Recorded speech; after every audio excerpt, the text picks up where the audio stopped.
మీ business ఏదైనా మీ ఊర్లో promotion చేయాలంటే అది సుమన్ టీవీతోనే సాధ్యం. ఇప్పుడే సంప్రదించండి. భక్త ఆంజనేయ స్వామి దేవాలయం అన్నది ఆనాల చెరువు గట్టు ఉన్నదండి. ఈ దేవాలయం గత 200 సంవత్సరాలుగా దేవాలయం ఉంది. స్వామివారి రావి చెట్టు కింద వెళ్ళడం వల్ల తమస్యం కార్నిర్వోగి ప్రమాణం హరిశస్తమ అనుమానస్తం ఆస్తాయ దుఃఖేక్షయకరో భవ. ఈ శ్లోకాన్ని చదువుకుంటూ 11 సార్లు ప్రదక్షిణ చేసిన వారికి సకల దోషాలు, సకల నవగ్రహ దోషాలు కలిగి సుఖశాంతులతో వివాహం కలుగుని వివాహము, సంతానం కావాల్సిన సంతానము, జన్మ నక్షత్ర దోషం వారర్థం ఏవైనా సరే సమృద్ధి కలిగి ఆయుర్వేద ఐశ్వర్యాలతో సంతానం కలిగారు. చాలామందికి వివాహం కలిగింది. చాలామందికి స్వామివారు 200 సంవత్సరాల మట్టి ఇక్కడే ఉన్నారు. గత 5 సంవత్సరాలుగా దేవాలయం పునర్నిర్మాణం చేశాము. అప్పటి నుంచి కూడా గత 13 సంవత్సరాలుగా స్వామివారికి 2 రోజుల కార్యక్రమం, 3 రోజుల కార్యక్రమం చేస్తాము.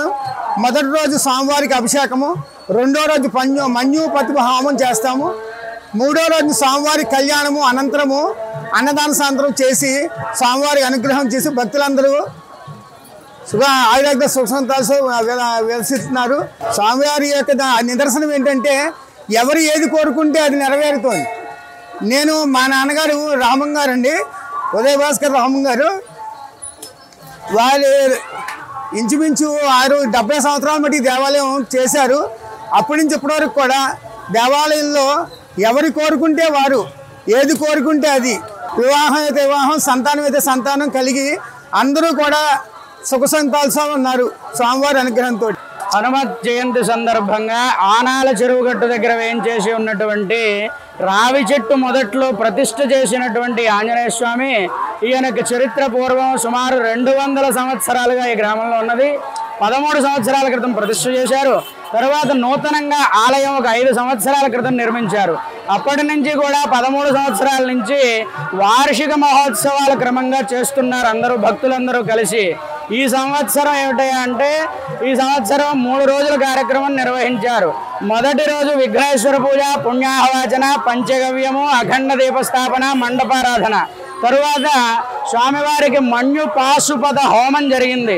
అదేవిధంగా స్వామివారికి 108 రకాలతో అభిషేకము. తరువాత రోజు ఆకుపూజ, లక్ష తమలపాకులతో అర్చన. ఇప్పుడు కళ్యాణం ప్రారంభం కానుంది. ఈ యొక్క స్వామివారికి అందరూ కూడా 11 ప్రదక్షిణములు చేసి ఈ యొక్క శ్లోకం చదువుకుంటే సకల కార్యాలు సిద్ధిస్తాయని ప్రతీతి. వారు ఏదైతే సంకల్పంతో ఈ యొక్క అర్చనా కార్యక్రమాలు చేస్తున్నారో ఆ సంకల్పాలన్నీ కూడా త్వరగా నెరవేరుతాయి. కాబట్టి కార్యసిద్ధి హనుమంతుడు అంటారు అందరినీ కూడా. కాబట్టి భక్తులందరూ కూడా ఈ యొక్క స్వామివారి యొక్క కార్యక్రమాల్లో పాల్గొని ఆ స్వామి కరుణకు కటాక్షులు కంది అందరూ ధన్యులు పొందురుగాక. శుభం. భక్తులందరికీ విజ్ఞప్తి, మన ఆకివీడి గ్రామంలో ఆనాల చెరువు దగ్గర వేయించేస్తున్న శ్రీ భక్తాంజనేయ స్వామివారి దేవాలయం సుమారు 200 సంవత్సరాల క్రితం ప్రతిష్ఠించబడింది. అది కాలక్రమేణా రావి చెట్టు మొదట్లో ఉన్నందువల్ల ఈ మధ్య 13 సంవత్సరాల నుంచి ఆలయాన్ని పునఃప్రతిష్ఠ చేసి పురోభివృద్ధి చేసి అభివృద్ధి చేసి 13 సంవత్సరాల నుంచి స్వామివారి వార్షికోత్సవాలు కార్యక్రమాలు చేస్తున్నాం. అలాగే హనుమ జయంతి సందర్భంగా ఈ సంవత్సరం ఈరోజు స్వామివారికి నిన్న 31వ తారీఖు స్వామివారికి అభిషేకాలు, లక్ష్మీ గణపతి హోమం, మన్యు పాశుపత హోమం కార్యక్రమం జరిగింది. అలాగే ఈరోజు హనుమ జయంతి సందర్భంగా స్వామివారికి ఈ ప్రాంతంలో ఎక్కడ కూడా హనుమత్ కళ్యాణం, సోర్చల సమేత హనుమత్ కళ్యాణం ఎక్కడ చేయరండి. కానీ మన గ్రామంలో మటుకు సోర్చల సమేత హనుమత్ కళ్యాణం గత 13 సంవత్సరాల నుంచి మా కమిటీ వారి ద్వారా అందరి సహకారంతో చేస్తున్నాము. ఈ సోర్చల సమేత హనుమత్ కళ్యాణం ఈ సంవత్సరం 13వ సంవత్సరం.